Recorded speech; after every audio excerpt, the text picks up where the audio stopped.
I believe AI can really help. And that's something that we're looking into so that we can use all of the data that we have to further optimize that acquisition cost.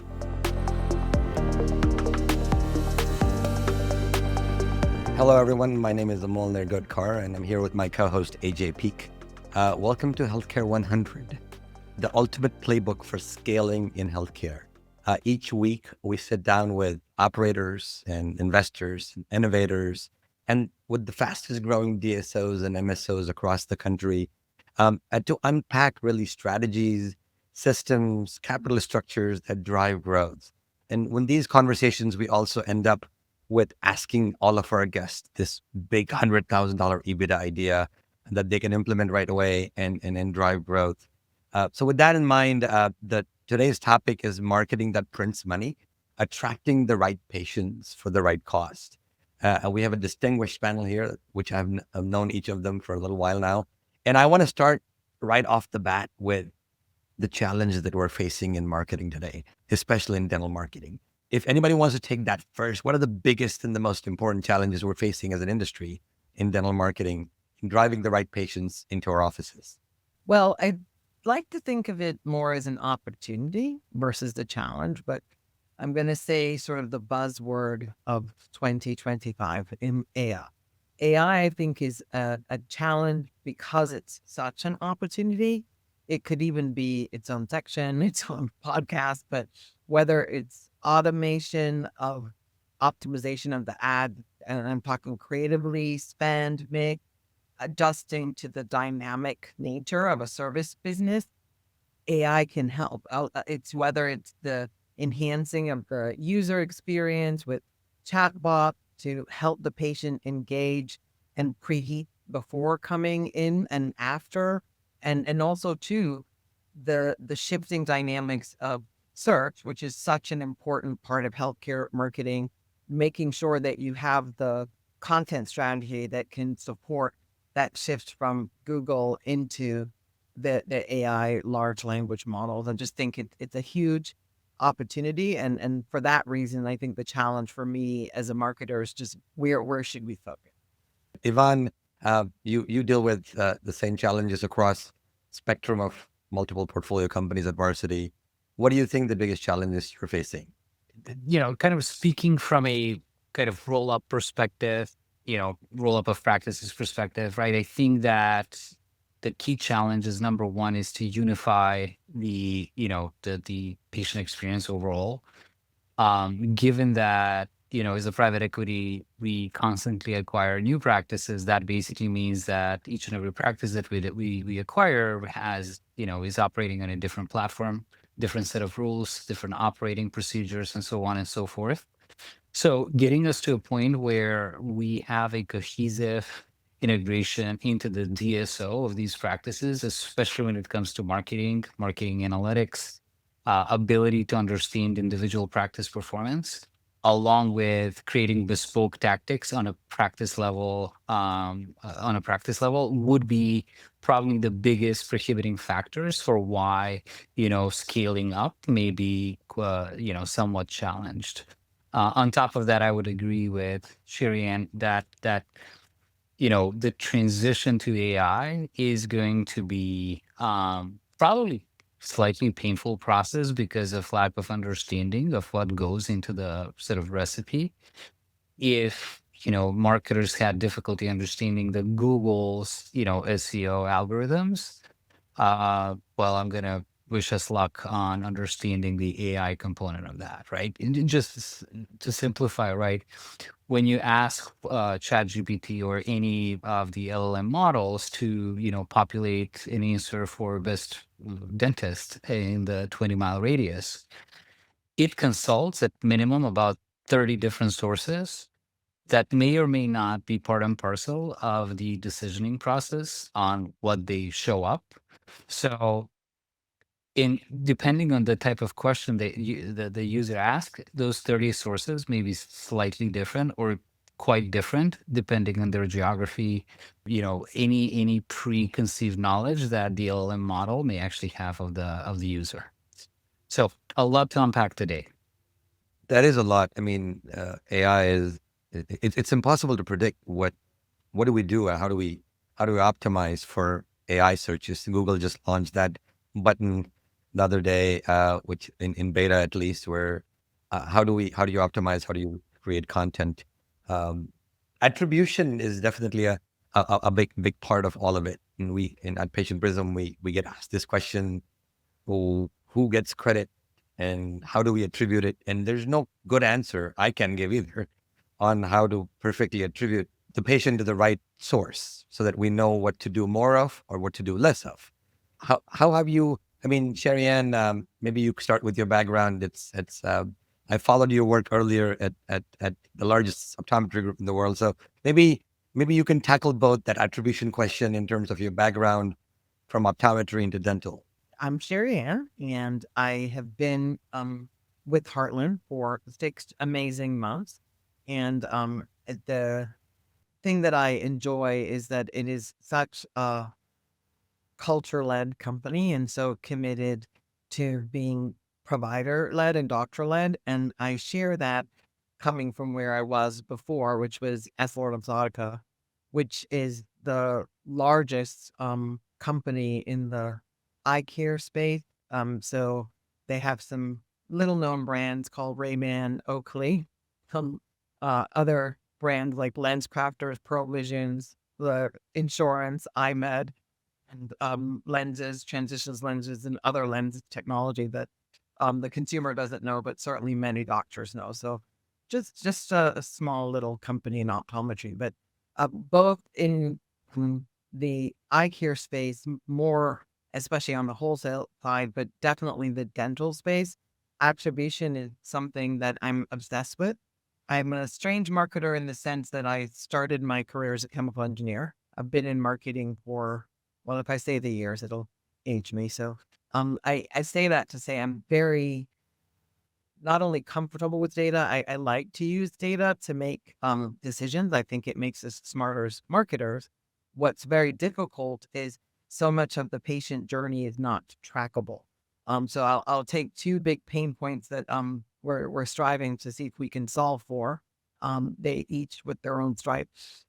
One of the most common ways that people find a local business is Google My Business. When you put trackable numbers on Google My Business, the Google doesn't like it because they want consistency across the digisphere. So we're trying to figure out the pros and cons of putting that trackability so that we can see what's happening with the listing, see how it works in the multi-touch attribution land so that we can figure out what gets people to Google a listing.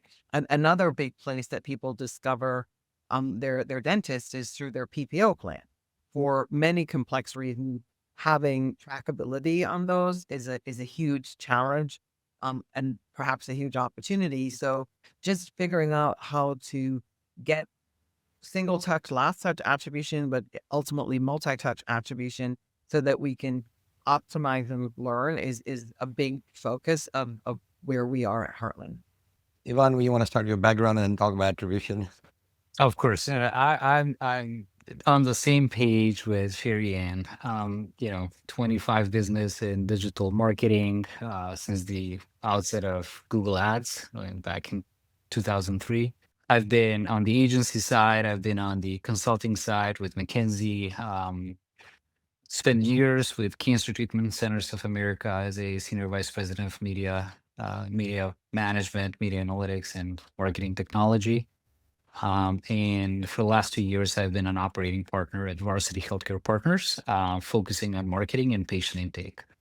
Look, attribution is, there were the dinosaurs and then there was attribution. And it has been a topic that has, hypnotized, admired marketers in a way that we've almost never been able to solve it. And this is mainly because the closer we get to solving attribution, then another set of privacy rules sort of like being rolled out. So you all of a sudden get like less of that patient journey or user journey to be able to kind of tell a full story on a patient longitudinal level. Um, I came to the realization that attribution, though important, probably one would not necessarily have to spend a lot of time figuring that out. What I've been actually realigning myself on, and I think, businesses that we work with, and this is really sort of like what Patient Prism does as well, is that we actually readjust our bidding on first touch basis rather than last touch basis. The key reason why that is because the validity of a first touch is always going to be much greater than the validity, and this is really sort of like speaking click through first touch, not a view through, because that can be left to many different interpretations. But first touch click is probably the most important component, especially when it comes to healthcare, which is basically how people heard about you. Look, again, there's no silver bullet. There's no analytics that, will give you a definite answer. We try to do everything through a hypothesis based elimination process, and really sort of like try to explain, cumulative behaviors versus, patient specific behaviors to create that journey. Right. Other than that, you have CRMs that, can illuminate some of that. There are better and better CRMs coming in the market that actually do allow you to orchestrate that journey much better. But at the same time, as much as we want to approach this from a scientific perspective, there's always going to be an art component that, we have to rely on. Yeah, I know we could talk about attribution all day. So let me stop saying that. It's like it just I gasp for air when I think about the word attribution because it's a tough problem to solve. Sudha, you come from a different lens. Why don't you give your background and your lens of marketing is a little different. We're talking about membership plans, so maybe your little background. You have an interesting background coming from financial into tech and dentistry. For sure. I'm Sudha Vetri, founder and CEO of Subscribely, a fellow McKinsey alum. Truly honored to participate in this podcast with the team here. We started Subscribely with the mission of enabling high quality, affordable care and driving consumerization. The way we help the practice to participate and build a three-sided platform is how to acquire the right patient. And even to your point, the first touch is so important because they have like very short attention span to click something or look at something. So you want to make sure you're attracting the right patient, you're bringing them into the practice. And after that, the retainment comes into play as well. You're once the people come into the funnel, how you're enabling them to retain the patient, how you're enhancing their experience in the office, and then the patient experience overall thereafter. Because people want to remember their experience, how did I come into this office? How did they treat me as a patient? And how easy they made me to accept the treatment and the overall experience thereafter. Then that becomes a loop, right? Because if you're going to retain wrong patients and if they're not treated right in the office, if the treatment is so expensive, then they're going to churn. Then you're constantly filling in that loop. So that's where we come in. We launched a solution where we are enabling the practice to retain and enable the affordability of the care so that the loop is closed and you're not constantly attracting new patient, but you have right set of patient, right providers to treat the underlying condition, and then we can close the loop there. That's how we address this issue.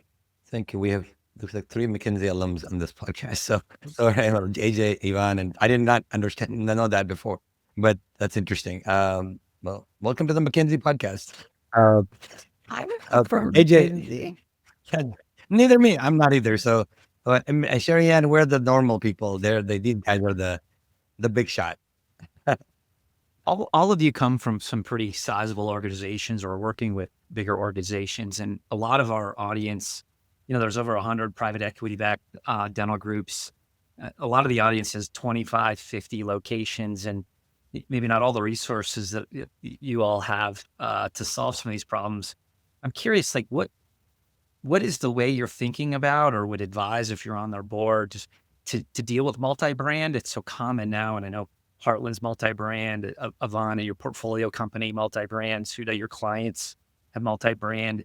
And the AI shift making it even more tricky, or maybe not? I'm just curious, maybe how do you scale supporting a multi-brand group in dental? It's always been challenging in marketing. I'm curious, is there tools now that make it easier, or is it harder with AI? What should somebody do that's now got, 25, 50 locations, multiple brands, limited resources? How do you do it? So look, it's a fair question, and I think that it's difficult to plug out the local brains instead of replace them with something that is more sort of centralized slash chain focus, if you will, from a the perception of the patient, right? They still want to go to their local doctors, have that sort of like local feel to the practice, right? We are seeing this not just with dental, but pretty much across the board, right? It's not necessarily like I don't want to go to my Olive Garden. I want to go to my local pizzeria kind of thing, right? It's difficult to sort of say like, hey, look, like we want to plug that brand out and then reinstate our corporate identity. That's not the idea. However, from a marketer perspective, I think the biggest challenge is sort of like how do you tackle different, marketing slash content assets across a portfolio of, 60, 100, 1,000, 10,000, locations that may or may not, require a lot of attention. Right. So, from that perspective, what I'm advising, our portfolio companies is to at least make sure that they have a standard operating procedure. So whenever there is an intake of a new practice, we apply, certain rules on how to bring the practice closer to the family, right? And what I mean by that is, really sort of like looking at a simple, thing as a website, right? All of a sudden, as you acquire new practices, you have probably 60, 100, 500 different websites that you have to manage, which becomes very cumbersome and inefficient in general, right? So like think of an SEO agency that would actually have to do, SEO work and optimization. All of a sudden, they're going to have to scale their fees north of hundreds of thousands of dollars any given year, if not millions, right? Instead of saying, hey, look, we are all on a single platform. You only optimize for the content. You don't optimize for the technological SEO piece, right? But really sort of like focusing on what matters to the customer and to the search engines for improved rankings. Now, again, going back to the AI world, how much that will matter at some point, God knows. But for the time being, right, that's sort of like the way we are looking at it. It's sort of like, hey, look, let's just create certain SOPs that we can all adhere to, that we can all analyze, same things, right? Compare apples to apples across the board, not apples to, elephants at this stage, right? And that's really sort of the way to go, or at least the way to go on our end. But I'm sure Shireen has a perspective on this as well, given the size of her new portfolio. Sherianne, yeah, I think I would love to hear that because obviously we work with you guys and it's a big challenge. Yeah. First, let me take the question the way it was. I think you were focusing on what advice we would give to some of the smaller DSOs. And there's two parts of what Ivan said that I think should be amplified, especially since one of them I saw from my last life as well. There is a halo given by the patient to that local independent community doctor. And it's especially so in healthcare. So rather than fight it, I would say embrace it and make sure that you are supporting your provider with the discipline of embracing their community and building their community brand by providing them market insights, by providing them competitive insight. So just doing true meat and potatoes marketing discipline, but using that as the service you provide to them and empowering them as a DSO, being part of a DSO. Like what I see that sort of separates some of the best dentists is the ones who have that innately and really have established themselves in the community, then their marketing becomes virtually free because they invested that time. So that's the first. And then the other thing Ivan talked about is that experience that you create. At Heartland, part of our foundational values is about having that clinical autonomy. You can have and you will have clinical autonomy, but that doesn't mean that you don't have consistent best practices. And that becomes a predictable last mile in office experience. And that's what we support our Heartland providers with by ensuring they are up to speed with the latest training, with the latest technology, with the latest ways of human communication that allow them to explain the treatment to the patient in a way that she or he can understand and are therefore much more likely to convert to services. So I think it's those two principles of just really establishing yourself in the community and creating that experience. And then, just continuing to look for ways is something that we're doing at Heartland to how to continue to create that scale that Ivan talked about, because what's pushing up against the community local brands is the inability for scale. So how do you create that? And it's just a challenge that we have different ways that we attack. But when you have 1,800 websites, like there's just a lot of challenges that come with that. Let's go to maybe so that you can, I mean, we think about, and I'm not going to push you guys hard on this, but how do we think about patient acquisition cost in 2025? It ranges by geography. It ranges by the type of patient you're acquiring, and there is measurement issues. And how do we measure that?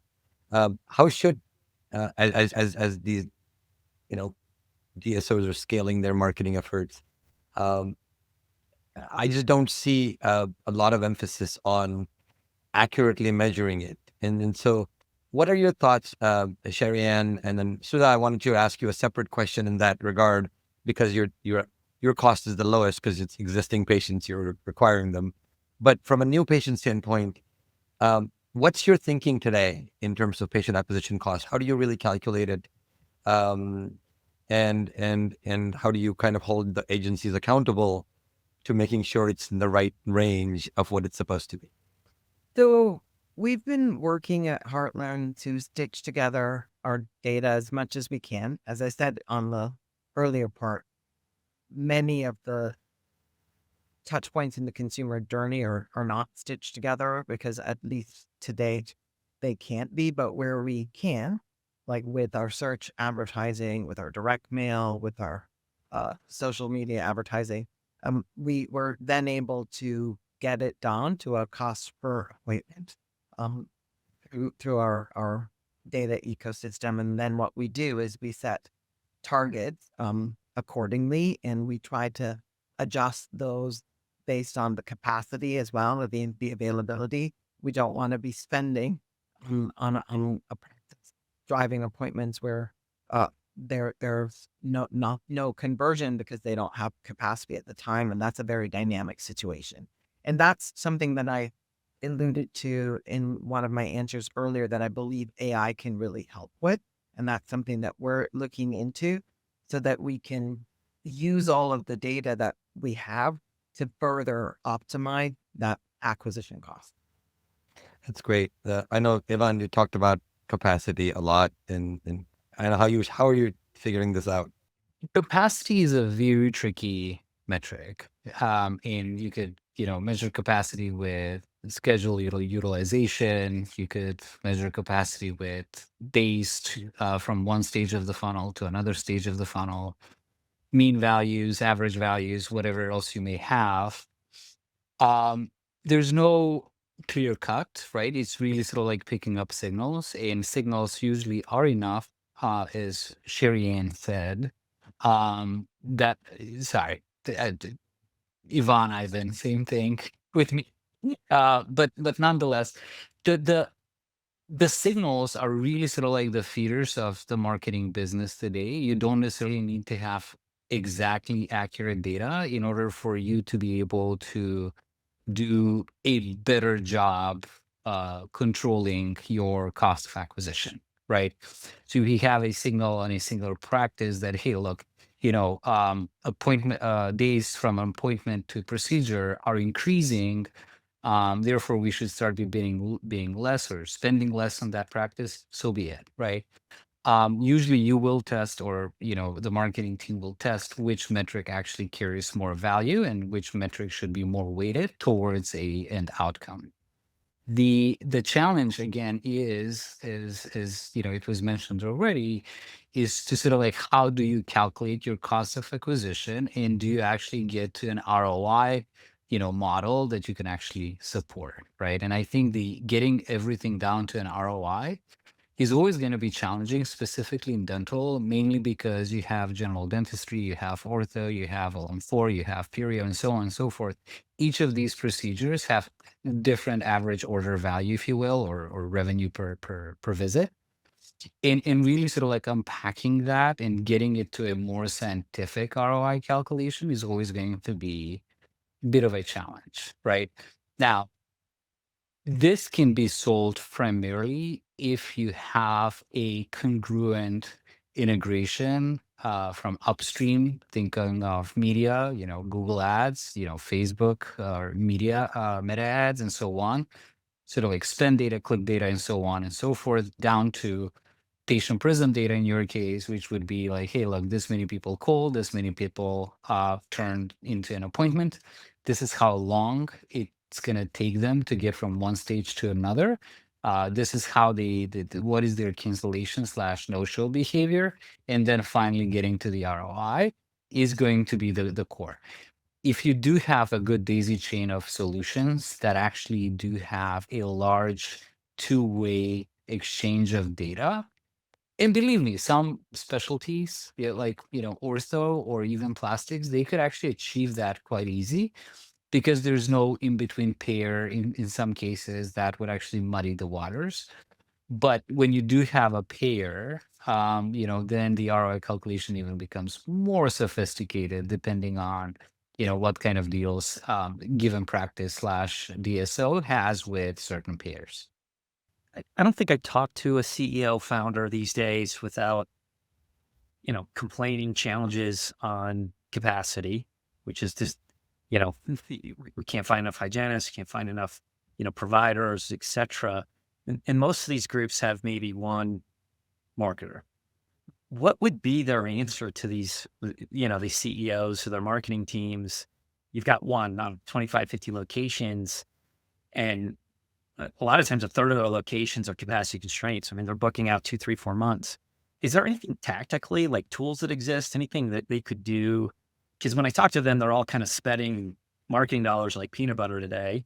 Sort of, how would you put Sherianne or Yvonne or Sudha, put these practices to work at that sort of size? Is there anything tactically, that could be done now? One thing that I have realized in the DSOs that we have worked, like they go back from the outcome-based driven approach. And Ivan said it so right, like, each patient have a different lifetime value. Like, if it's an all-on-4, if you are attracting an all-on-4, the lifetime value, what you create for that particular patient is very high, then the cost of acquisition for that patient can be higher than an hygiene patient recall, right? So you take the qualitative metrics and the quantitative metrics, and then you find out what is the outcome that you want to achieve, which could be a lifetime value or a patient experience or a combination of all of these three. And then you figure out okay, this is the outcome that I want to achieve. This is an experience that I want to find out. This is a capacity that I'm playing around with. Then how am I going to spend on marketing dollars to attract that outcome? That we have found it very, very useful, because you know what your end goal is, and then you work backwards from there, and then you adjust your marketing dollars accordingly. Some have nailed it, some are still figuring out. There's always A/B test that happens in the marketing. It's seasonal too, so it changes according to different practice and different personas.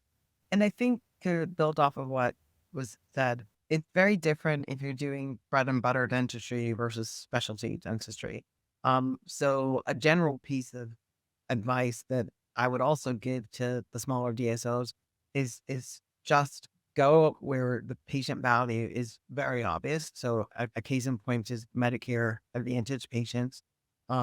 They, by the nature of their demographic, have a strong need for dentistry, and you aren't going to get that exponential drop off that you tend to get with patients, which is why new patients are so critical, because they can be converted to a lot of treatments that are needed, and you're doing a service to them. So that's an area, for example, we at Heartland are very committed to serving that patient base. One of the things we think about a lot, and so that this question is really for you, is how do we increase the lifetime value of a patient, right? And we have the perpetual challenge in dentistry. There's only half the country has seen a dentist, and of the half that has seen a dentist, half of them have only accepted treatment.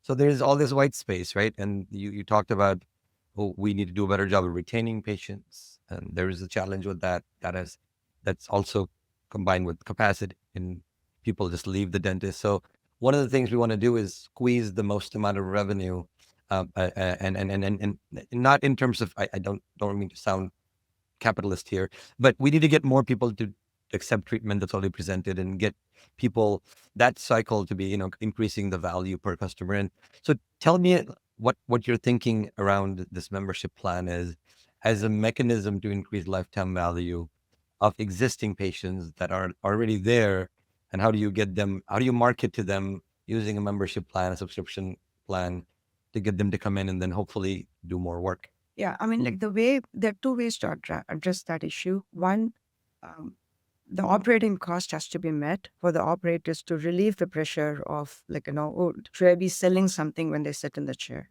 right? So in order to address that, you create a recurring revenue. That's where the subscription come into play.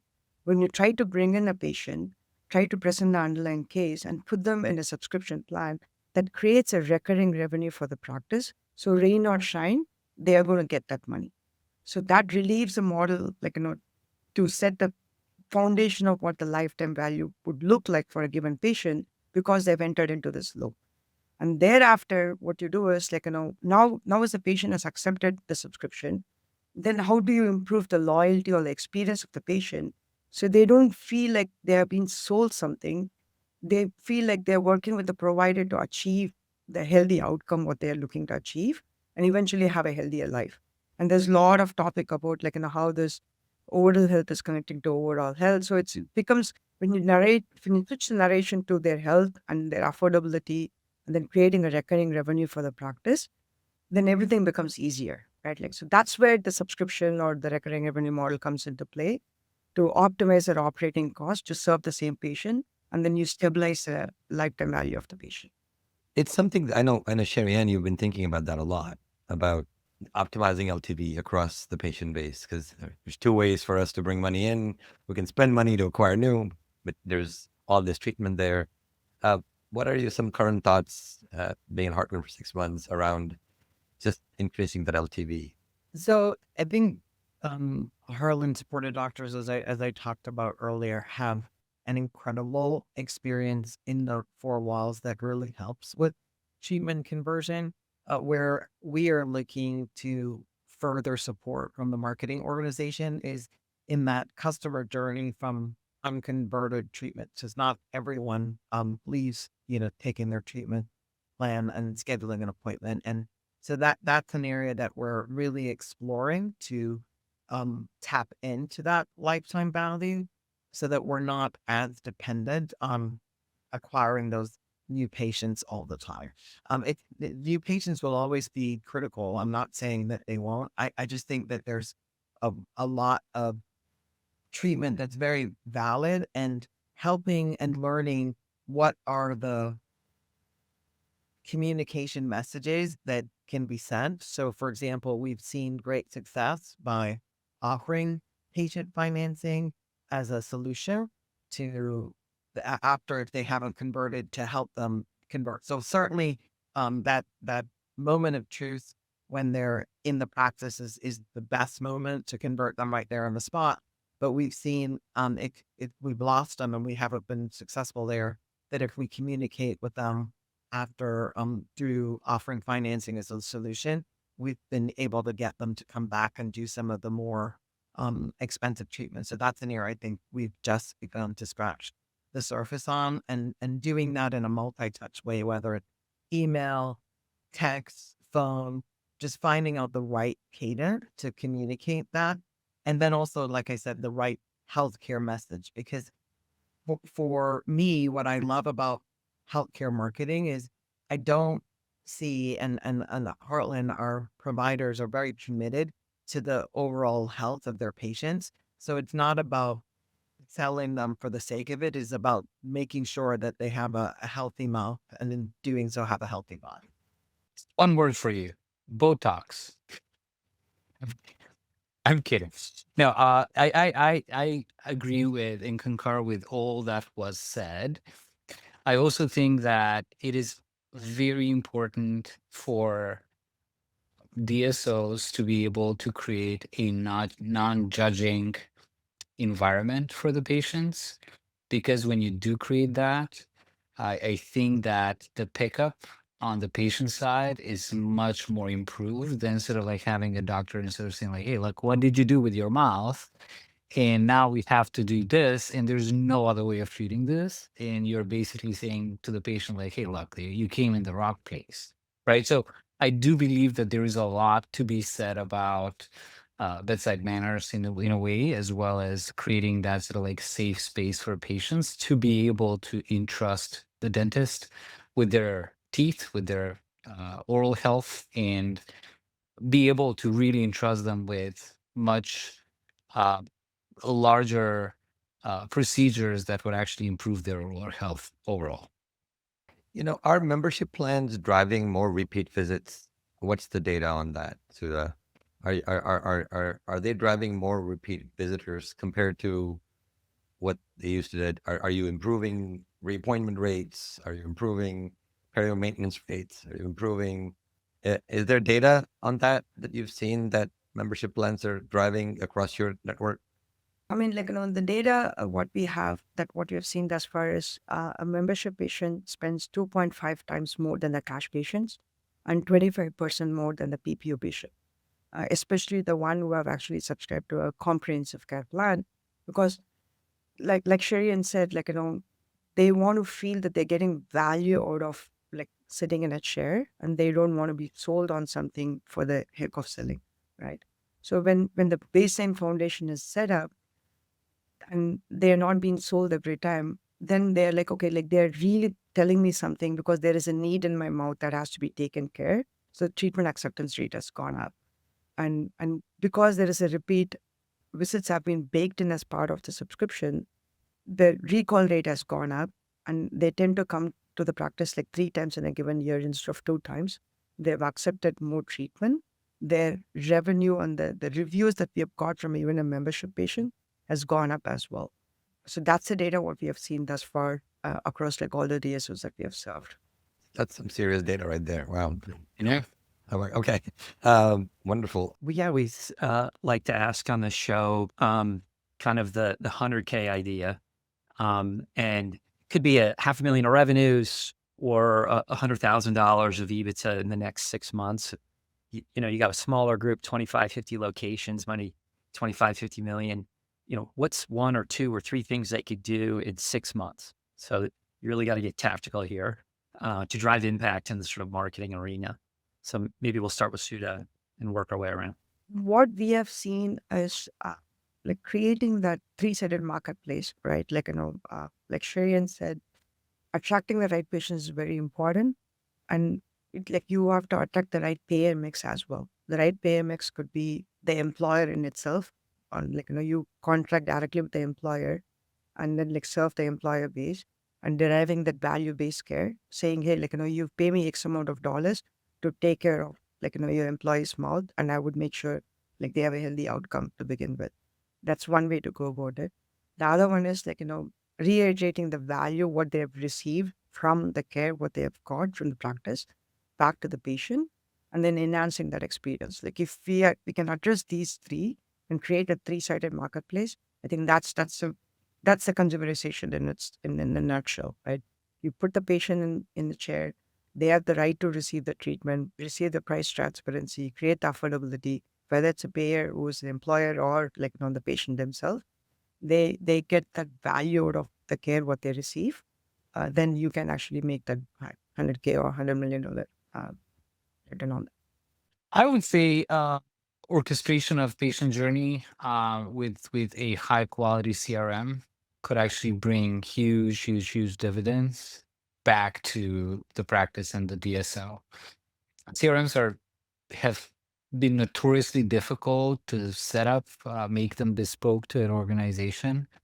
The good news is that, now we have CRMs that are actually already built for, a DSO operation in general, and doesn't really require a lot of integration in between Dentrix, Dentacon, or any of the other PMS solutions.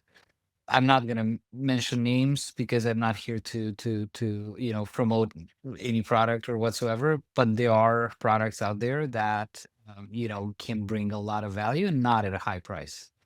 So that actually will potentially lead to much more efficient patient triaging, ability to manage, no shows versus reschedules, ability to just have that sort of constant and meaningful communication and conversation with the patient. So pair that with AI down the line, like that's going to be a very powerful tool. Now, I just feel that people and patients in general are like they're less constrained or limited to talking to an AI bot versus a real person. And in many cases, what I've been hearing, at least anecdotally, is that people actually do enjoy an AI conversation more than with a real person, which is kind of interesting, but nonetheless, to me, that would be the big win. It'll be interesting to see. We're testing it actively. I'm not sure yet. Not sure. I don't think the jury's out yet, but I'd be curious.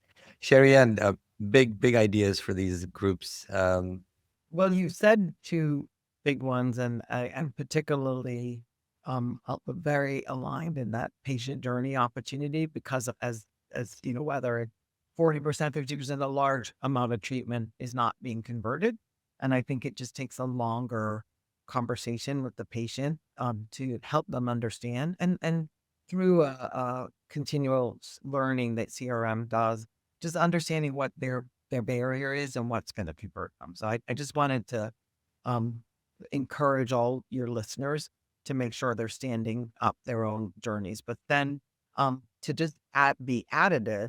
A big focus area for me that may not make the 6 months cutoff. So that's my only disclaimer, but it's really building in more automation from AI on how spending is managed because of that pain point of the dynamicism of capacity and wasted spend, just to make sure that you are pushing the leads where you have the opportunity, as you know, through your partnership with us and doing the proximity marketing and how much incremental value. So that's just the scratching of the surface of making sure that you're using the data to learn where to spend, where to not, because it's such a dynamic thing. And I feel like today we're managing it a little bit with a hammer, and with big data, we can manage it in a much more sophisticated way. This is such an interesting conversation. I could go on and on. It's something I live in all day with our clients, and it's a struggle to figure out what the right thing to do is. And it's the capacity part of it's very dynamic. You're right, and matching capacity with the right patient at the right price becomes so challenging because offices sometimes are busy, but they're not the right kind of busy. Yeah. And they're telling people who want all on 4 case come 4 weeks later, but then somebody who needs something routine can come in right away. And then figuring out that whole, how does marketing become a profit center and not a cost in the minds of the CFO is something that I think marketers like you can communicate that, but sometimes it's struggle to figure that out. Maybe any parting thoughts? I know we're almost last 3 minutes. If you guys want to talk about how do we communicate the importance of marketing with the board and with the CFO, and how do we communicate the value, I think, to that role, so that the CMOs and the CFOs can work together to drive organizational goals. Just maybe quick, last minute thoughts on that. I think it's just about adding value, and there's so much to add. And when you sort of said, how can you communicate the value to the organization? I got a little stumped there because I feel very supported by my colleagues at Heartland. So I don't necessarily feel that's a need. But what I do want to make sure is that we are identifying those big rocks, whether it's that converting the treatment plans, whether it's being more efficient in patient acquisition, and adding that, and last but not least, and related to the treatment plan conversion, the lifetime value. I think once you do those things and you use marketing tactics to enable those things, then naturally it's you're growing the organization, and that will speak for itself. Perfect. Ivan, I know you think about that a lot. Yeah, I mean, look, to me, again, exactly what Sherianne just said, plus think of AI, think of how patients will be influenced to choose your practice. The need for a dentist is always going to be there, right? It's a question of like, how do you get chosen is the key component of that. And in a world of AI, how do you actually go about promoting yourself where, in lieu of paid search, there's going to be something else, or search in general? My argument would be we may have to refocus on brand marketing, unfortunately, which is way more targeted than what it formerly used to be. So think of your YouTubes, your Metas, your whatever streaming services you may actually have. Video on the flip side may be highly devaluated with the creation of AI video assets, right? So people may sort of like find it interesting for the first couple of years, but eventually like the novelty will wear off as well. So it's going to be a constant moving target, but probably the best way moving forward is to just, test and really sort of like, go through the repetition. So when it matters, you are at least, 80% ready to tackle those challenges. Thank you. I literally, it's hard to give this conversation up right now, but I need to. I appreciate you guys spending the time. We're going to continue this conversation at Dykema at the pre-conference workshop. We've got a big list of people wanting to attend.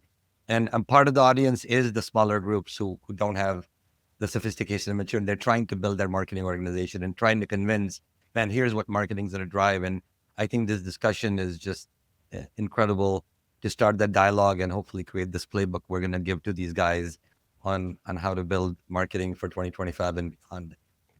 Appreciate the time, all three of you guys. And we'll see you in July.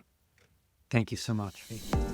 Thanks for tuning into Healthcare 100. If you found today's episode valuable, be sure to subscribe, leave a review, and share it with your network.